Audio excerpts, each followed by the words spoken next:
Imagine a world where we can build artificial cells that mimic the complex behaviors of living cells, reacting, growing, and even dividing on command. Sounds like science fiction, right? But what if I told you scientists have just taken a monumental step towards making this a reality, using the power of chemistry to control artificial cell membranes? Researchers at the Institute of Science Tokyo have achieved something truly remarkable. They've managed to dynamically control artificial membranes, giving them lifelike behaviors. This wasn't done with complex biological machinery, but with clever catalytic chemistry. By using an artificial metalloenzyme, a kind of chemical robot, they induced phase-separated domains to disappear and even triggered membrane division in artificial membranes. This mimics the dynamic behavior of real biological membranes. This breakthrough could revolutionize how we understand and interact with biological systems, potentially leading to groundbreaking therapies. Let's break down why this is so significant. Biological membranes are the outer walls of our cells, defining their boundaries and controlling everything that goes in and out. They're not just static barriers, they're dynamic and responsive, constantly adapting to their environment. Think of them as the cell's communication hub, growth regulator, and defense system all rolled into one. These membranes are made of various molecules like lipids and proteins that organize into a layered structure. Sometimes, these molecules cluster together to form specialized regions called phase-separated domains. These domains are like mini command centers within the membrane, each regulating specific biological processes.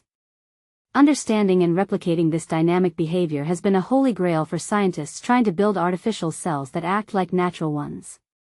And this is the part most people miss. It's not just about building a container, it's about giving that container the ability to react. For a long time, artificial membrane models have been static, lacking the adaptive properties of their biological counterparts. But now, researchers at the Institute of Science Tokyo, in collaboration with the University of Basel, Switzerland, have developed a new chemical strategy to overcome this challenge and put the life into artificial cell membranes. The study, spearheaded by Professor Kazushi Kinbara and doctoral student Rei Hamaguchi from Science Tokyo, alongside Professor Thomas R. Ward from the University of Basel, was recently published in the Journal of the American Chemical Society. So, how did they bring these membranes to life? First, they created tiny, cell-like structures called lipid vesicles, which act as the basic structure for the artificial membrane. Then came the magic ingredient, an artificial metalloenzyme, ARM.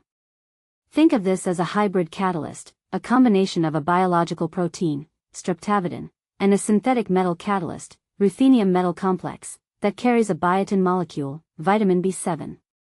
This ARM acts like a tiny chemical robot, performing a specific chemical reaction called ring-closing metathesis, RCM, on the membrane.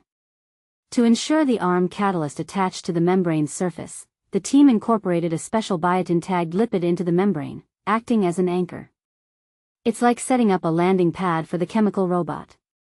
Professor Kinbara explains, when triggered by fatty acid precursors, the ARM system releases free fatty acids through RCM. These fatty acids then slip into the membrane, subtly altering its structure and driving dynamic membrane behavior. Molecular simulations revealed how this process works at the molecular level. The ARM catalyst activates inactive, caged fatty acid precursors through the RCM reaction. This uncaging releases free fatty acids near the membrane, which then naturally insert themselves into the membrane surface. This insertion changes the membrane's rigidity and curvature, leading to visible transformations like the disappearance of phase-separated domains and, remarkably, membrane division.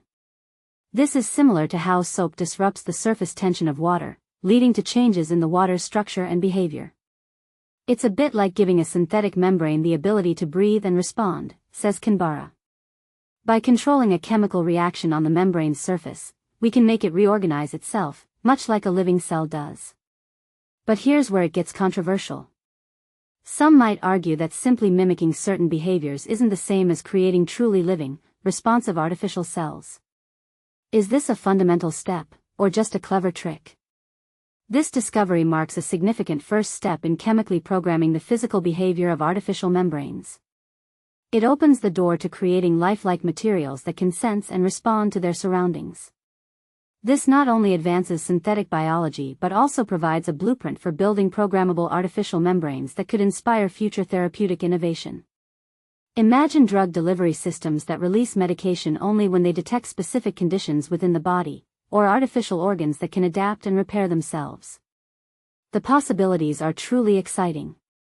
This research bridges the gap between chemistry and life, demonstrating the power of chemical control over biological-like systems. It's a testament to the ingenuity of the researchers and a promising glimpse into the future of synthetic biology. What do you think about this breakthrough? Could this technology truly revolutionize medicine, or are we still far from creating truly living, artificial cells? Share your thoughts and opinions in the comments below.